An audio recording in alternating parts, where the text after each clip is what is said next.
Hello mga kalingap, welcome back to our channel. This is me, Kalingap Edu. At ayan po, andito tayo ngayon sa daan. Papunta po ako sa lugar nila Romel at nila Melvin. Meron tayong gagawin ngayon. Kakamustahin po natin silang dalawa at kasi may mga nagpapaabot po nito itong mga nakaraang linggo at hindi ko po naibigay sa kanila. Medyo matagal na po, baka kailangan na rin ng mga ng dalawa. So ito, sinadya ko na ngayong araw, walang pasok at titingnan natin kung anong ginagawa nila ngayon sa bahay nila. At ngayong araw din po kasi wala rin naman silang pasok, para saktong-sakto okay, pwede ko silang bisitahin. So tara po mga kalingap, sabayin niyo ako, sundan niyo ang aking town bike adventure ngayong araw. Let's go.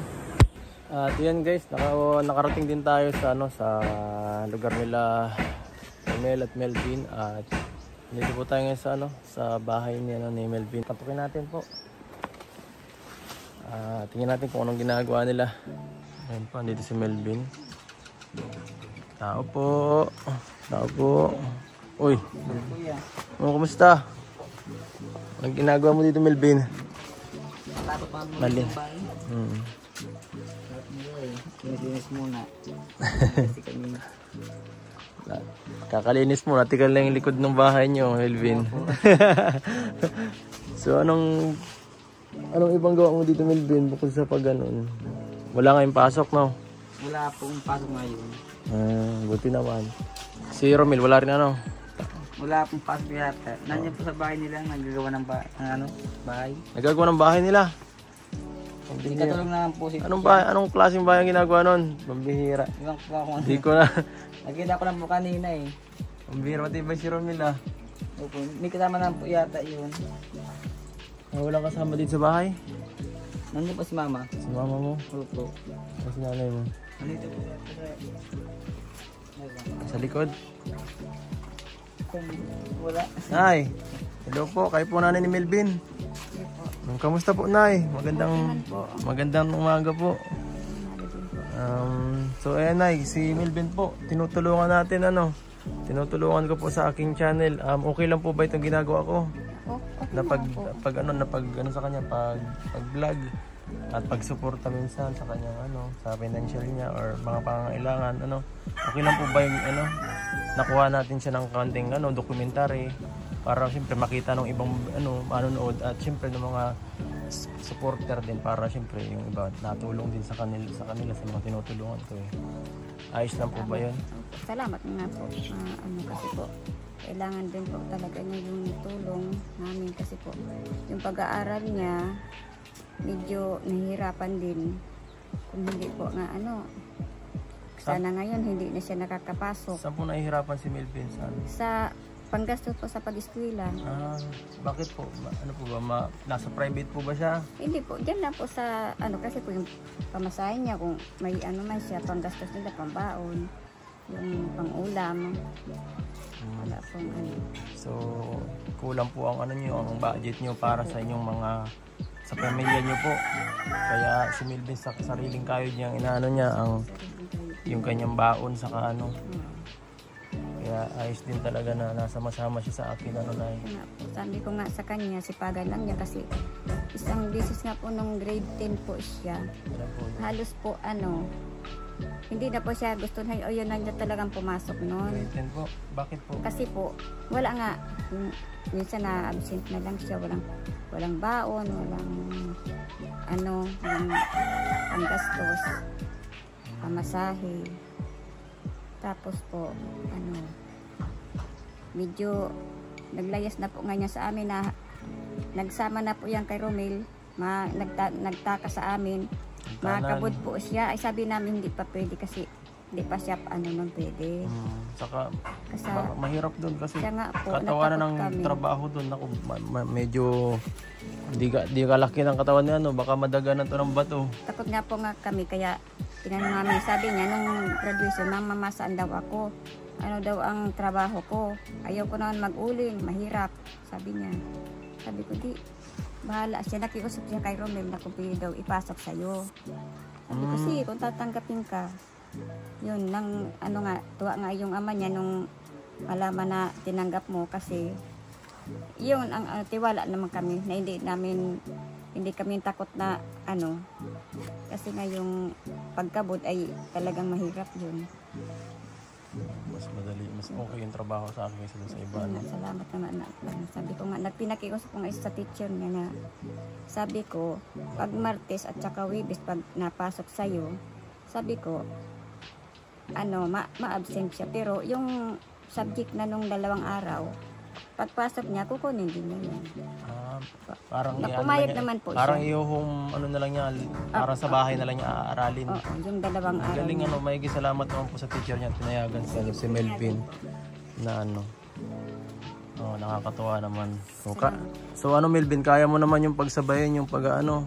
Kaya naman po. Kaya naman.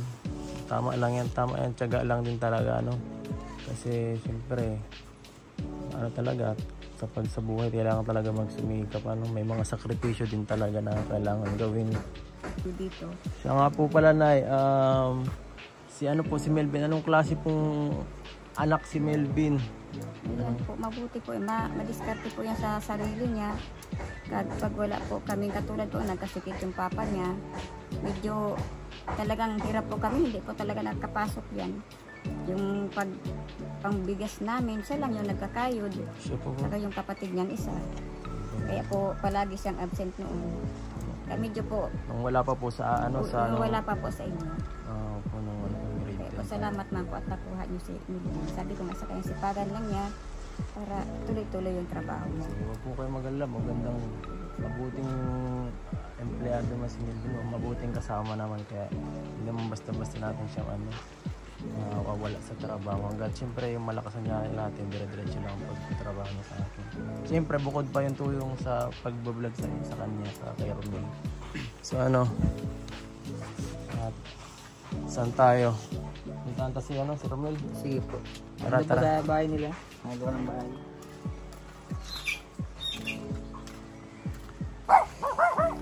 Uy, Dami kami dito. dami nyo ngayon dito.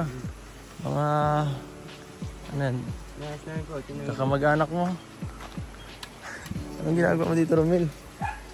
Gagawin mo na yatang second floor ang bahay mo, ay third floor. Ano yan? Ikaw ang nagpagawa mismo niyan?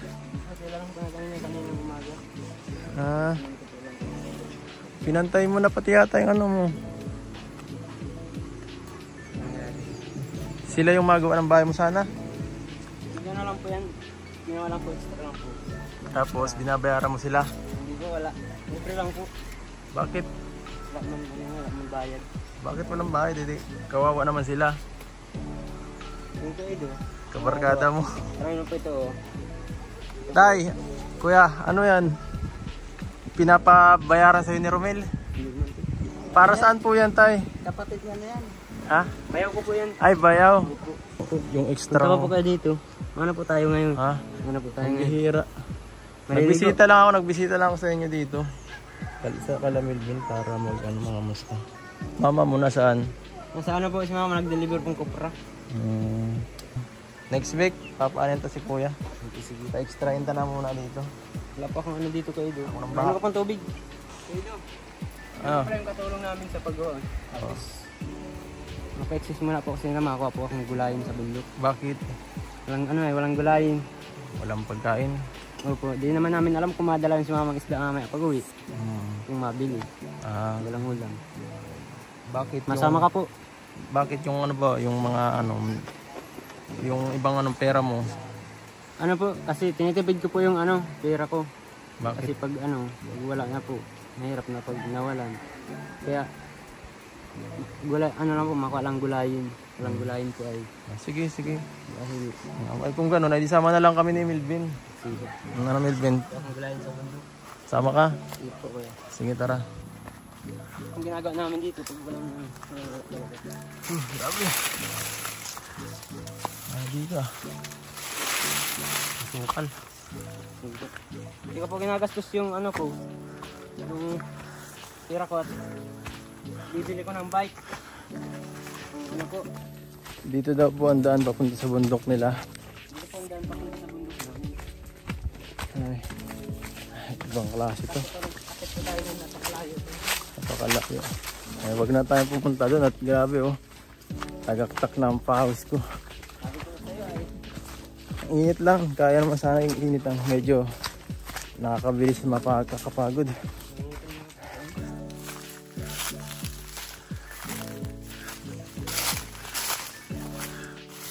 Teka lang.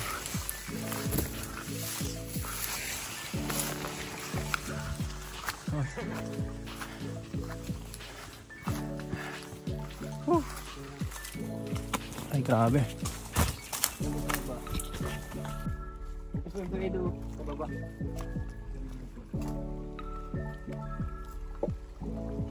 Ito may ilog. Ay, plus may sapak pa dito ah.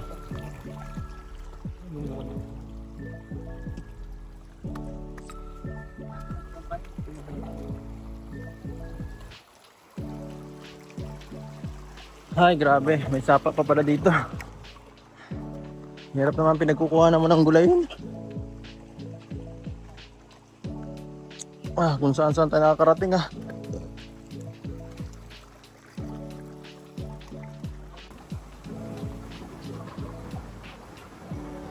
Ano ko pa yan? Wala. Grabe, may mga ano pa pala dito oh. Paliguan ano. May mga magagandang sapa.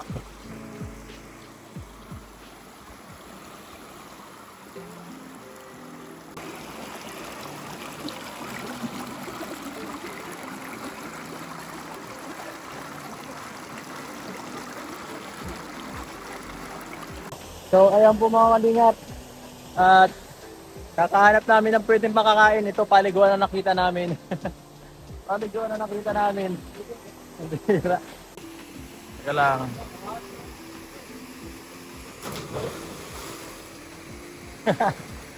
Ganda linis.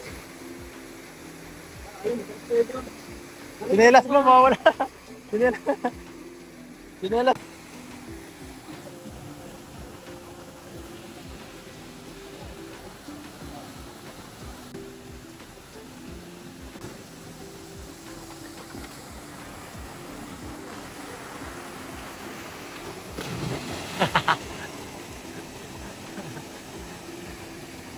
Baka na, buksan na at kakauhaw.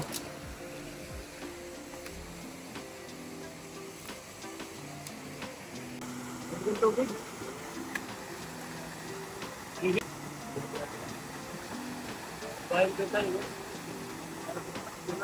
Pagod. Gabi ka na ng paglalakad sa initan. Bakit may nakita tayo ditong paluguan. Pwede mo na lang magpahinga dito. Habang pagkatapos dito sa mga barikan, gahanap mo. Dito ako ba? Dumapla na. Aligit na ko ba? Hindi eh. Sarap. Lagi ba dito? Lagi ba? Lagi dito. Lagi ba kayo? Lagi lang.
Ayan guys, akala ko makakakuha tayo ng sinasabi ni Romel na pa kanyang gulayin. Pero iba po ang nangyari. Naligo. Iba nangyari. Hindi Nakapaligo. pa tayo magkuha ng gulay. Oo, pwede. Habang sa daan. Hanip yan. Grabe. Pero nag-enjoy ako sa ano natin ito. Sa ating paglalakbay. Ang ganda. Sabagay, ganito naman talagang gusto kong ano lang eh. Gawain. Ano lang, chill lang, nakaka-relax lang. Para siyempre mapanood ng ibang viewers natin yung mga simpleng pamumuhay ng ating mga tinutulungan. Ano? Kaya po yun, nila Melvin. Ganito lang pala ang gawa nila minsan. Siyempre parang bata pa tayo. Enjoy lang sa buhay, di ba?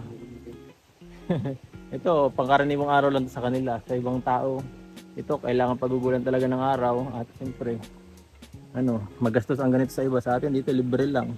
Maligo-ligo ka ng ganyan kung saan. Kahit saan po dyan, sa baba. Hanap ka lang po dyan ng pwedeng paligan sa ilog. Sobrang ganda, sobrang simple lang pero sobrang ganda. Okay. Paano mo nalaman yung lugar na yun? Ano po kami dito, gabi, nagkuha po kami ng isda, nanguhuli. Pana po, para taas yung pang-alabot bagay para. Dito ka nanguhuli talaga doon sa... Diyan pa sa baba, diyan sa taas, po doon. Grabe. Yung mga malalim-lalim dyan, kaya pag natigit kami, nakakuha ng isda. Hindi ka natatakot pag gano'n? Hindi po, gabi. Pag gabi? Naku, lang gabi. Kung anong makakasagupan mo po nun, dito kakakita ka ng ahas, nasa ganyan po. Siya? Grabe. Pag may mga asa, di pa anong pagka, ka doon, nabagsakan ka o natuklaw ka nun. Di po, makikita mo po, makantingin-tingin ka pag nasa ganito po. Ako nga, di ko napansin yung kanina nakita mong ahas. Pero, ganun. ang bilis ng mata mo ako, hindi ko nakita. Sa night man po ay. Ay, matalas na ang mata. Sige, Ben. Nasama ka rin sa ganyan o ano ka lang? Bundok din po yan. Arias na, bakit na bundok na nila makik? Sobrang enjoy kanina. Ang ganda. Nag-enjoy ako sa swimming. Kaso yun nga, pagkatapos namin ito lumabas na, init na naman ulit sa katawan. Parang wala rin yung swimming namin, pinagpapawisan agad ako. Banas. Pahinga muna po kasi sobrang init. Sobrang init sa sa lakaran dito po, mainit talaga, seryoso po yan. Nangingitim na tayo dito. Yung mga iba nating hindi pwede sa ganito kasi delikado. Hindi pwede natin sama-sama yung ibang mga kasamahan. Kaya karaniwang pag ganito, karaniwang gusto ko solo ko lang. Saka yung mga tinutulungan ko lang na sanay sa ganito para at least. Oo, para at least hindi ako masisili. Ay, bakit ka na pa ganyan? Mamaya mapilayan o mapano pa. Di ba? Kung ako lang, okay lang sa akin yung ganun. Kung ako lang mapapaganon. Mahilig po talaga tayo sa ganitong activities sa channel natin. Favorite ko yung mga ganitong nature trip. Nature trip. Oo nga. Ito nakakarating po. Damo. Lagi naman sa vlog natin kung saan tayo nakakarating eh. Damo-damo ang punta natin eh. Kaya nga. Ano masabi mo, Melvin? Sobrang saya po sa paliguan. Malamig. Ano sabi mo? Sikat ka na daw sa mga sa eskwelahan. Opo, sa school. Sabi ng mga classmates ko, vlogger na daw po. Vlogger ka na? Oo. Lahat mo ng classmate ko nakakilala sa akin. Kaya tawag akong vlogger. Sikat ka na. Vlogger. Vlogger na. Vlogger na. Ayos. Pero at least, mas kilala ka na. Si Romel, kilala na to eh. Oo. O siya nga pala yung ngipin mo, ngayon ko palang napansin. Ayun po. Salamat po, Ma'am Josephine. Grabe man po itong tulong mo sa akin. Bigay. Ayos daw. Wala po ito.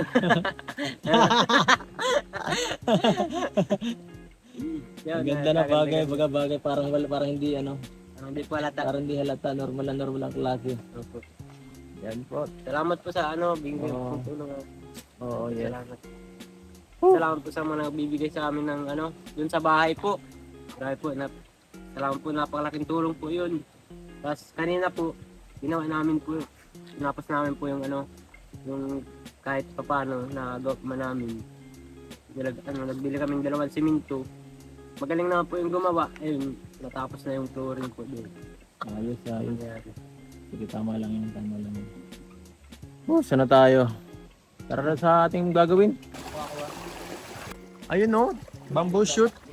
Sa mga nakakaalam po, ito mahilig ito sa China. Ang mga Chinese ganyan, no? Mahilig sa ang Chinese sa ganyan.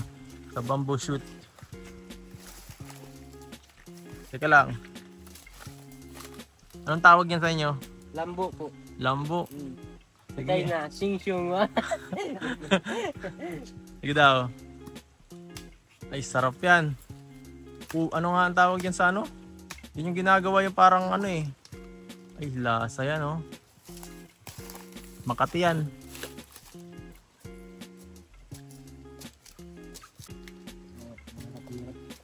Tutubo pa lang yun, oh. Lambo. Parang ibang tawag yan sa amin. Chinese bamboo. Ayos. Mainit din sa daan.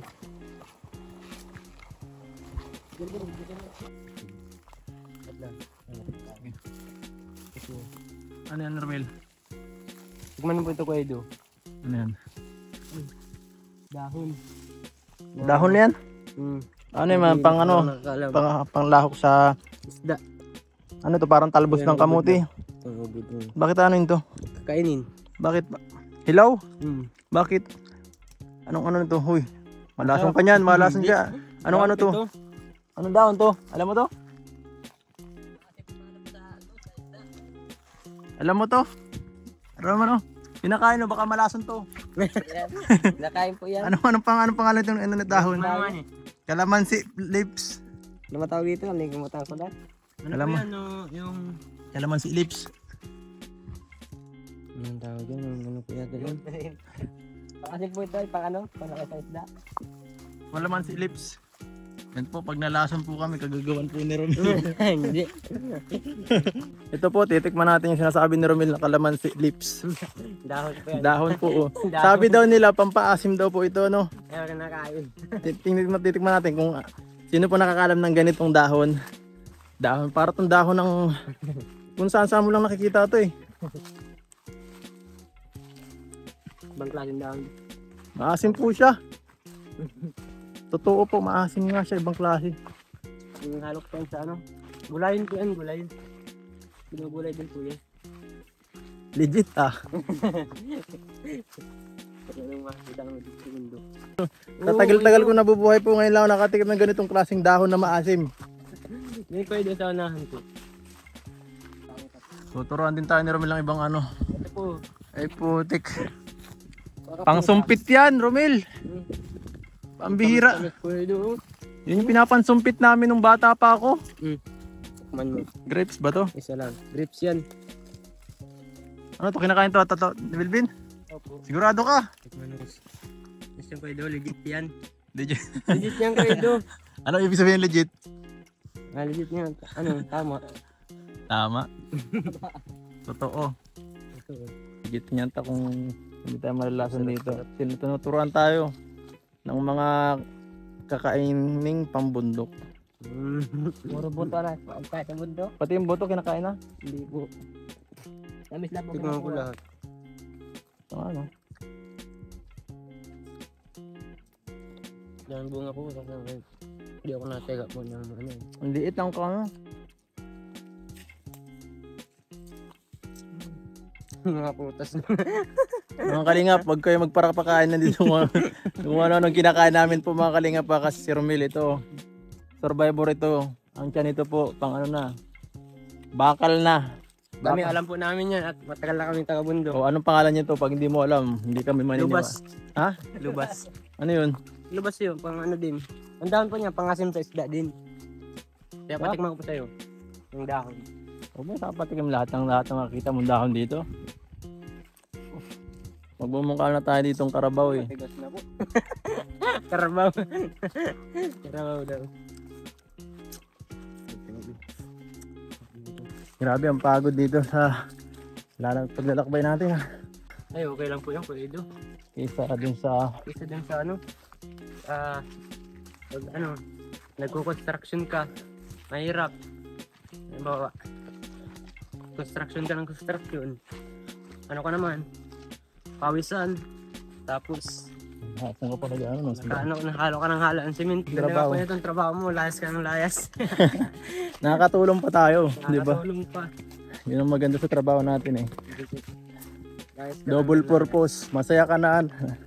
Nakakatulong ka pa. Masaya ka na nakatulong. Oh, yun ang ating motto. Yan po, salamat siyempre sa mga manonood natin.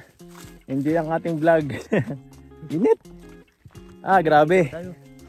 Saan? Saan?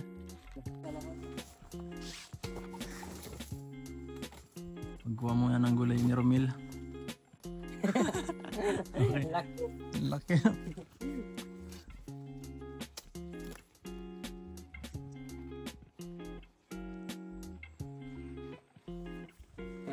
Tara, tara. Tara. Uy. Tara, pasok tayo. Pasok tayo dito sa Punta muna si Melvin. Grabe. Ay, grabe. Pagod. Mag-init. Init na. Grabe yung punta natin. Grabe yung bisita na pag natin paghahanap ng kung ano-ano. Pagpalig ano Wala natin. nyo hinahanap, nahanap yung paliguan. Wala nyo hinahanap. Buti hindi mo pa nagalit sa akin. Hindi mo nagalit. Ayos lang yan. At ayan po, nakauwi rin tayo sa wakas. Grabe yung ating pagod po. Grabe yung adventure natin ngayong umaga dito sa lugar ninyo, sa kabundukan. At ito, may iabot tayo ngayon sa inyo kay Romel. So ito ngayon, ito muna budget mo. Kahit sa gastusin mo ngayon, nagbigay kasi 3,000 para sa bike. Ang naisip ko naman mo pang gastusin nyo sa bahay nyo or i-save mo. Ito 3,000, diyan mo na muna ito. Sige, panggastos na lang po namin, pambili namin ng bigas. Tapos po, pang ulam-ulam. Halimbawa yung kung mga kulang na sa bahay. Tapos i-save mo, magtatago ka rin yung iba para actually para may meron kang hugutin, meron kang 3,000. Tanggapin mo yan. Salamat po kayo dun, grabe. Salamat po sa nagbigay nito po, grabe. Laking tulong po. Matagal na yan. Actually, yan yung mga para sa pabahay mo sana, kaso lang yan. Iniipon ko yung mga iba, yung mga pakunti-kunting bigay. Yan. Hindi ko naman maasikaso kasi wala tayong trabahador. So ngayon po, meron na si Romel maggagawa doon ngayon. Ang galing po nung nagawa. Yung maggagawa ng panday. Siya nang kukunin natin na sa siguro next week ipagpatuloy natin. Kahit hindi walang tinabaw basta matibay po. Yan ang ating ipapaano kay Romel kasi matagal na yun eh. Sa sunod na pagpunta mo po dito kayo. Oo, next week pagbalik ko galing sa Cebu. Ay, Cebu? Layo naman. Ito po ngayon at bibigay ko kay nanay yung pera po na pinapabigay ni Ma'am Brexy para sa kay Melvin at sa kanyang pamilya. At grabe po, medyo may kalakihan tong bibigay natin sa kanya. Kaya kailangan na siyempre natin ang parental guidance baka kung saan gamitin ni Melvin baka ipambili lang niya to ng damit at kung ano-ano. At siyempre ito, mas maganda kung magulang niya mag-hawak 1, 2, 3, 4, 5. Po, Nay, tanggapin niyo po. 10 million. 10 million po. Ito po, Nay, tanggapin niyo po. 10,000 pesos po galing kay Ma'am Rexy. Grabe. Maraming salamat po kay Ma'am Rexy. Sa tulong po. Malaking tulong na po ito sa amin, sa pamilya. Saan niyo po gagamitin yan pera, Nay? Ano po? Dito po, gusto po nga namin na paayos man kami ng bahay kasi pag naulan po baga, pag malakas-lakas yung hangin na babasa din kami. Kaso po, ang problema, hindi naman sa inyo po yung bahay. Hindi Yung po, lupa. hindi po lupa sir. Ay, delikado rin kung papagandahin niyo pa ito.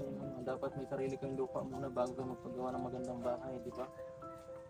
So, ayan. So, kung hanapan niyo muna magandang pwesto yung pwede niyo tira para baka sakali si Melvin. Pagka naging mayaman si Melvin, paggawa kanya ng bahay na maganda. So, ayan po. At kayo nang bahala po dyan Nay, sa pera na binigay sa inyo. At ikaw Melvin, anong gusto mong sabihin sa nagbigay sa inyo? Maraming salamat po kay Ma'am Rexy dahil po sa tulong niya po. Pangbilang po ng bigas. Sa pang araw-araw. Kahit 5 kilong bigas, sobra-sobra pa yan. Napakalaki niyan. So, ayan po, sigurado mabibili nyo na yung ibang pangangailangan nyo po. At syempre magtabi rin po kayo sa sarili nyo para at least kung sakali magka-problema, may hugutin tayong pera sa pag may nangyaring importante. At yan po mga kalingap, salamat po sa mga sumusuporta sa ating channel, sa mga solid viewers natin na patuloy na nanonood ng mga vlogs natin at mga solid sponsors po. Thank you so much po mga kalingap. Hanggang dito na lang po. Paalam po. Bye-bye.